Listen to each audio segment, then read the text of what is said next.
I was talking with Janice Pollard last night because I'm going to talk about Mary and Martha today. And she encouraged me to remind you guys that Martha is not the bad guy of the story. Okay, it's not how it works. We're all Martha, and I think we're all going to find that a little bit more true today. I've made an observation lately. I think as a culture, we do not struggle with laziness. Now, some of you have teenagers, and you're going to say, "I beg to differ." But overall, that's not a problem. If anything, the problem runs in the other direction. We are arguably more productive, more scheduled, more optimized as far as a generation of humanity goes. We have apps for our calendars, apps for our habits, apps that track how efficiently we slept so we can be more productive the next day. In fact, we've turned the concept of rest into a strategy to be more productive. If I sleep better, I can perform better. We've turned exercise into an optimization tool, and we've turned meals from enjoyment to fuel. And we're very, very good at doing things. What we're not very good at is being still, at receiving, at sitting down in the presence of someone who loves us and simply being with them rather than getting something from them or producing something for them. That particular skill, the skill of presence over productivity, is one that we've not developed a lot of muscle around. We move fast. We fill in the margins. We optimize. And when we don't have anything to show for our time, we feel vaguely guilty for it. And that cultural pressure, it doesn't stop at the doors of the church. It comes right in after us. And it can produce a very specific kind of Christian. Someone who's doing a tremendous amount for God and spending very little time with God. Someone whose faith is primarily expressed through activity. Someone who, if we're being honest, is a little bit like Martha. And I know this because I have been exactly this person.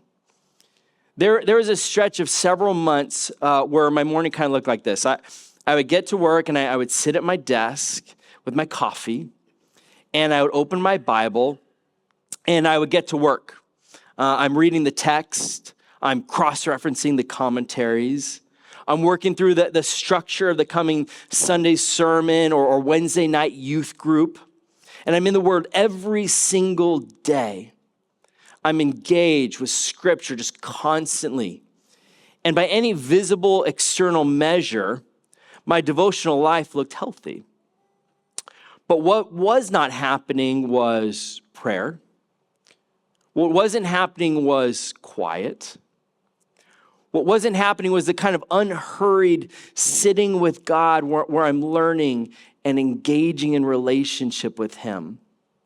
Where I wasn't trying to find a sermon point or theological insight or devotional content. Just being with Him. That had quietly disappeared from my routine. And I hadn't noticed because I was so busy doing things with the Bible that I didn't realize I'd stopped actually being with the God of the Bible. Then one morning, I sat down to write a sermon about spending time with God. I was writing a sermon about the importance of personal time with God. And somewhere in the middle of writing it, I realized I had not actually practiced what I was preaching. That's where it comes from. I learned that too. I'd been reading my Bible for what I could get out of it professionally, rather for the person I could be with personally. I turned the most important relationship in my life into a content generator. And in all honesty, I felt completely justified doing so. It was humbling, but it was also clarifying. Because in that moment, I understood Martha in a way I hadn't before. She's not a bad person, certainly not a lazy person. She wasn't someone who didn't care about Jesus. She was someone who was doing so much for him that she stopped being with him. And in the doing that had become a substitute for the being with, and she hadn't even noticed it had happened. And that's where the story starts today. So Luke 10, Jesus is on the road with his disciples, and he enters a village with a woman named Martha, and she opens her home to him. And she has a sister named Mary. Luke 10:38 says, "Now as they went on their way, Jesus entered a village, and a woman named Martha welcomed him into her house. And she had a sister called Mary, who sat at the Lord's feet and listened to his teaching. But Martha was distracted with much serving. And she went up to him and said, 'Lord, do you not care that my sister has left me to serve alone? Tell her to help me.'" Now, I don't think Martha is doing something wrong. She's opened her home to Jesus. She's serving, she's hosting. And in the cultural context of first century Judea, what Martha is doing is generous, it's costly, it's honoring. You don't invite a rabbi and his disciples into your home without significant preparation.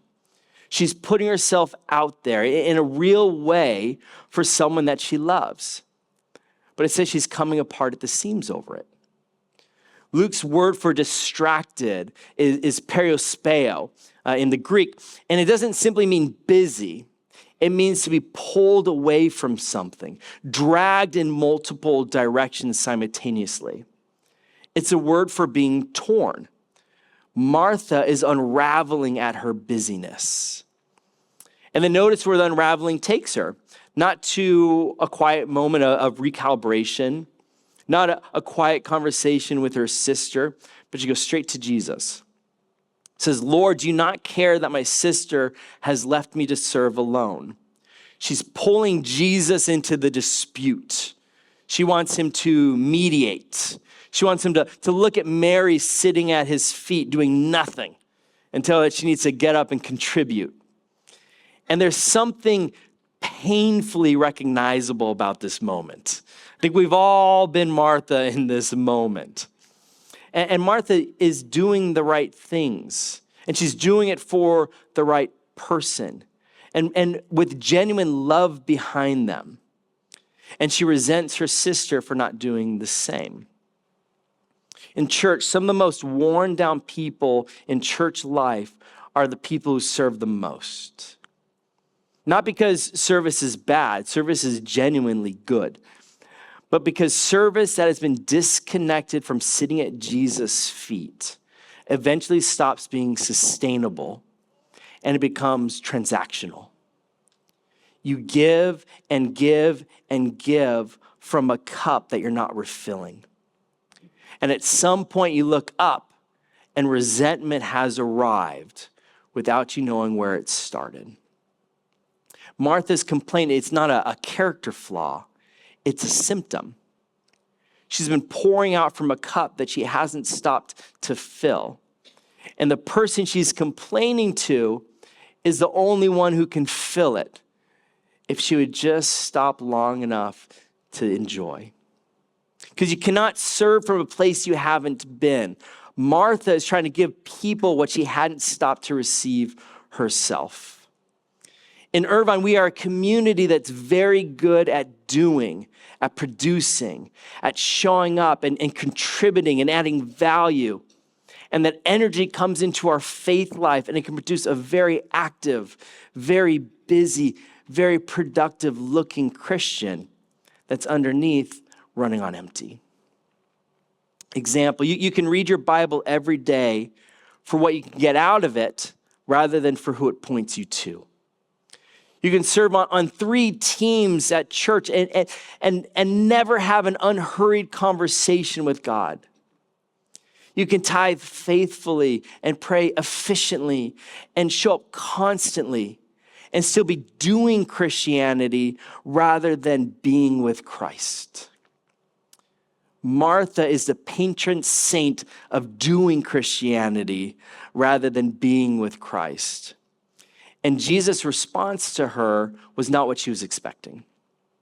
It says in 4:1, but the Lord answered her, Martha, Martha, you are anxious and troubled about many things, but one thing is necessary.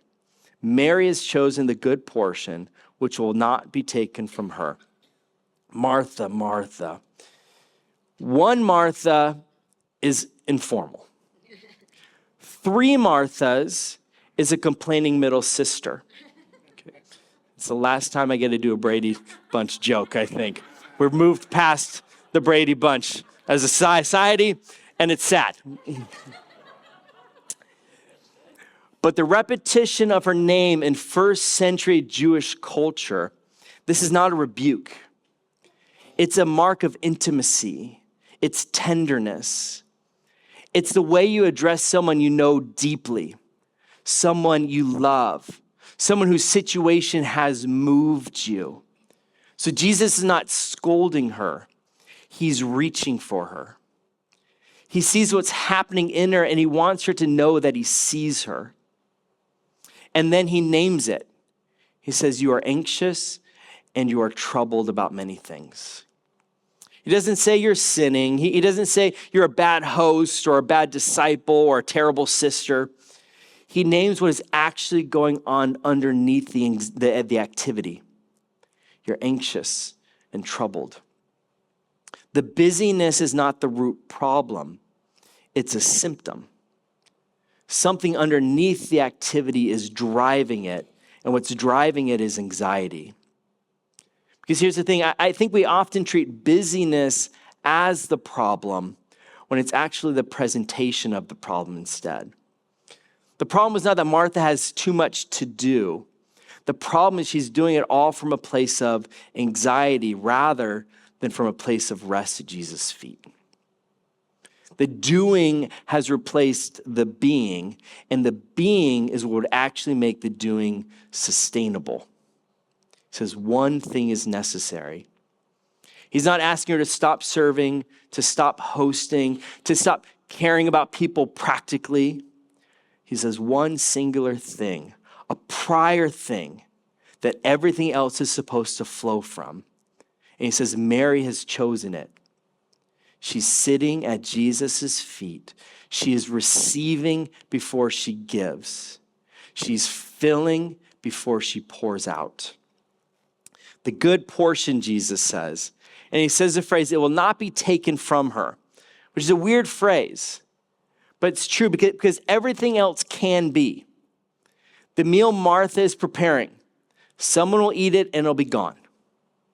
The clean house, the carefully arranged details of hosting, it's temporary, every bit of it. I have 3 kids. I can tell you from experience, no matter how clean we get the house before a party, it does not last long at all.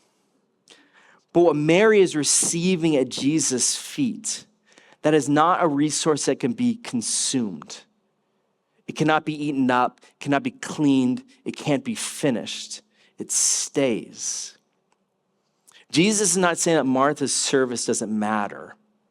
He's saying that service built on anything other than the one necessary thing becomes exactly what Mary or Martha is experiencing right now. Anxiousness, resentfulness, pulling Jesus into a dispute about fairness instead of receiving from him. The one thing is, it's not a spiritual discipline, it's a person. And sitting at his feet is a prior thing that makes everything else what it's supposed to be. So here's the question. What has been crowding out the one thing in your life? Perhaps it's regular distractions that the world provides constantly. Or are there good things? That things that from the outside look exactly like devotion to Jesus, but have quietly replaced actual time with him. The serving, the giving, the Bible reading done for content or for habit rather than for communion. The prayer that's really just a list of requests rather than a conversation with someone you love. Because see, Jesus is not impressed by the volume of our religious activity.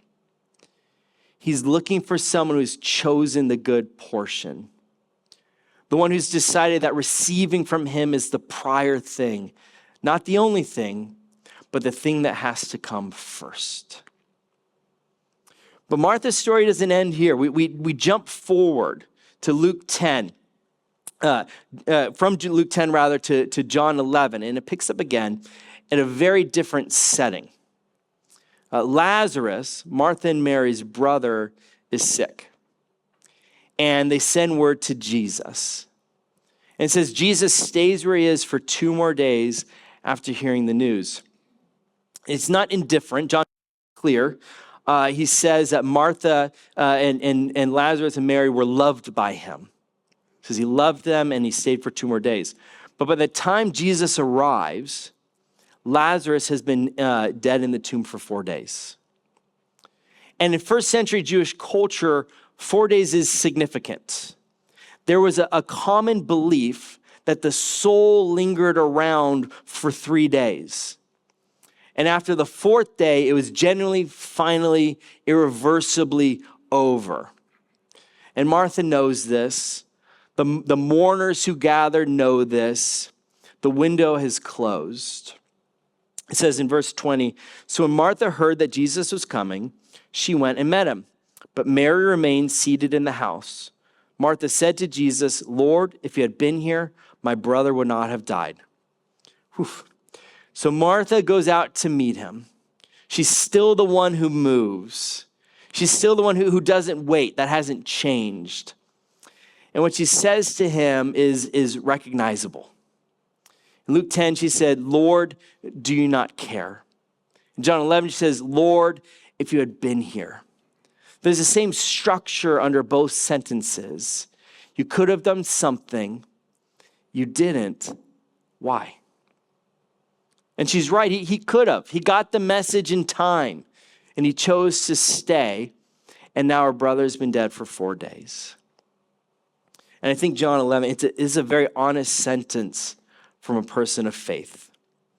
Martha doesn't perform a faith that she isn't feeling. She doesn't manage her grief into something more presentable. She walks out of the village and tells Jesus what she feels is the truth. You were late. My brother is dead, and I just don't understand. And that's what the correction in Luke 10 has actually produced. Not a woman who's figured everything out. Not a woman who never struggles or questions or grieves. But a woman who, even in the worst moment of her life, keeps walking towards Jesus rather than away from him. Keeps bringing her honest self into the conversation instead of the polished up version. The one thing, the posture of staying in relationship with Jesus, even when you don't understand what's going on, still holds for her in a graveyard. That's what it produces. Not immunity from pain, not a faith that has all the answers, a faith that keeps going towards him, even when the only thing that you have to bring is a broken and bewildered heart. Because devotion is not the absence of grief or confusion. It's what keeps you walking towards Jesus when everything else says there's no point. So Martha's just told Jesus her brother wouldn't have died if he'd been there. And Jesus does not defend his timing. He doesn't explain why he stayed for 2 extra days. He doesn't give her the theological context for what's been happening. He makes a statement and then he asks her a question. Jesus said to her, your brother will rise again. And Martha said to him, I know he'll rise again in the resurrection on the last day. And Jesus said to her, I am the resurrection and the life. Whoever believes in me, though he die, yet shall he live. And everyone who lives and believes in me shall never die. So Martha hears, your brother will rise again. And she gives the good Sunday school answer. I know he'll rise again on the last day. She believes the doctrine. She has the theology. She knows what the Pharisees taught about the resurrection, and she's holding on to it.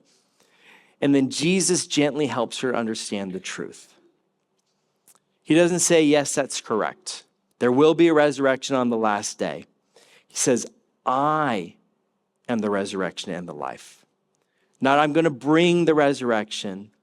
Not I have authority over the resurrection. I am the resurrection. The force behind it. The source from which it comes. I am the thing itself.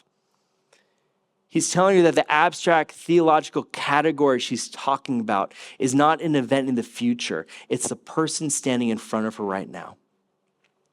The doctrine she's been holding to is actually the person that she knows. And knowing the person is immeasurably different from holding the doctrine. And that's what this whole series of texts has been building towards. Mary sat at Jesus' feet because she understood instinctively that being with him was the prior thing. Martha served Jesus faithfully, but had drifted into serving the idea of him rather than serving the person of him. And now at a tomb, Jesus is making the distinction as clear as can possibly be made. The resurrection is not a future event you're waiting for. It's the person you're standing in front of, and do you know him? And then the question, do you believe this? She said to him, yes, Lord. I believe that you are the Christ, the Son of God, who is coming into the world. Do you believe this? This is a direct question. It's not a gentle prompt. It's not a rhetorical device. He's asking her specifically, personally, in the middle of her grief and her confusion and her 4-day dead brother, do you believe this? And Martha, our distracted hostess from Luke 10, the woman who is anxious and troubled about many things, the woman who just told Jesus he was late, gave an answer that most disciples haven't been able to give at this point. He says, yes, Lord, I believe you are the Christ, the Son of God who's coming into the world. That's 3 things. The Christ, the promised Messiah, the fulfillment of Israel's hope, the Son of God, fully divine, not just a remarkable teacher, not just a powerful prophet, and the one who's coming into the world, the one we've been waiting for, and the one who's already here. And she says all 3 at a tomb while her brother is still dead, while the situation is still unresolved, while Jesus still hasn't explained himself or apologized for his timing or made anything better yet. And that's what the one necessary thing produces. Not a faith that has all the answers, not a faith that avoids hard seasons or stays calm when life falls apart. A faith, when pressed to its core, knows who it's talking to. A faith that can say, yes, Lord, when the circumstances are saying everything else.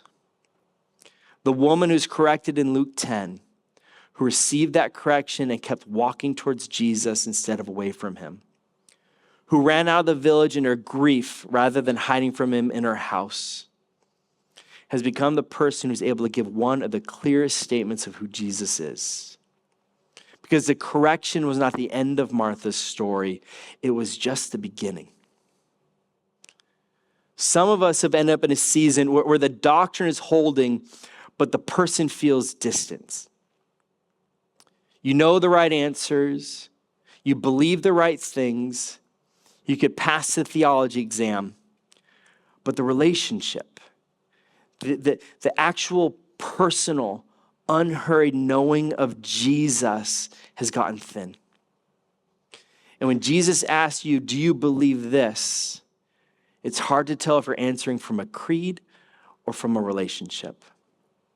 And if that's true, Martha's story is for you. She started in the same place. And what moved her from doctrine to encounter was not a course or a program or spiritual discipline. It was repeated, honest, sometimes painful engagements with the person of Jesus. In the correction, in the grief, in her graveyard conversation, where he pushed past her Sunday school answers and asked her for something more personal. And he's asking the same of us. But let's go back to the beginning of the story before we close it. Back to the house in Bethany and back to Mary. Mary doesn't say much across either text. In Luke 10, she says nothing at all. She simply sits. In John 11, she falls at Jesus' feet weeping, and Jesus weeps with her. She's not the one who makes the great confession. She's not the one who runs out of the village to meet him.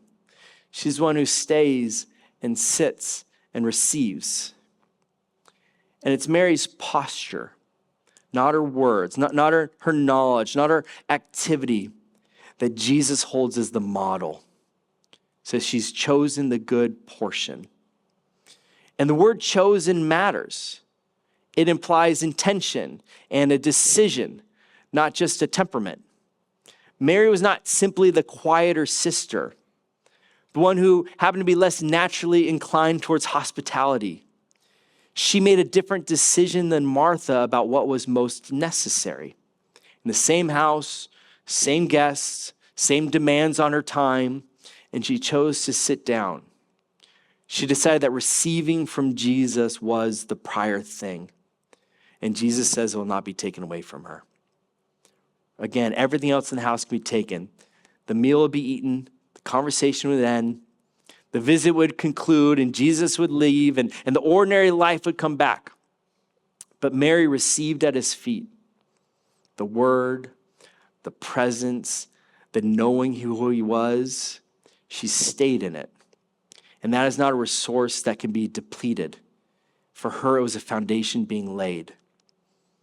And that is the invitation underneath this whole story. Not to become Mary instead of Martha. Not to stop serving or hosting or doing the practical work of loving people well. Martha's service was genuine and it was good.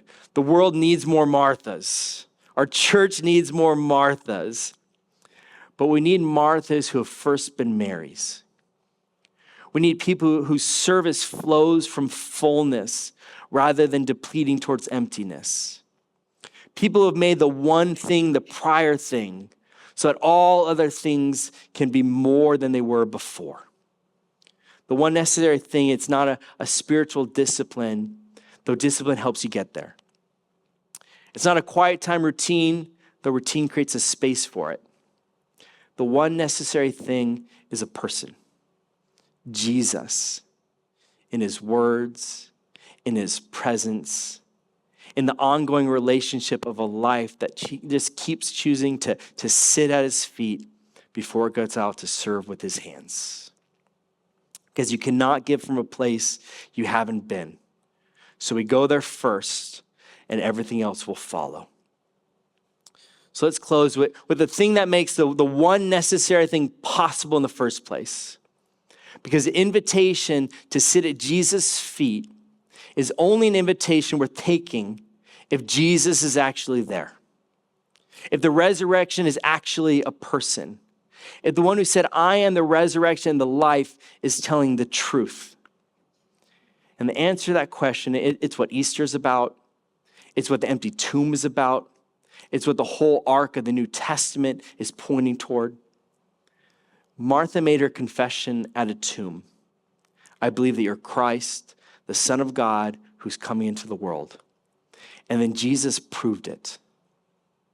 He called Lazarus out of the grave.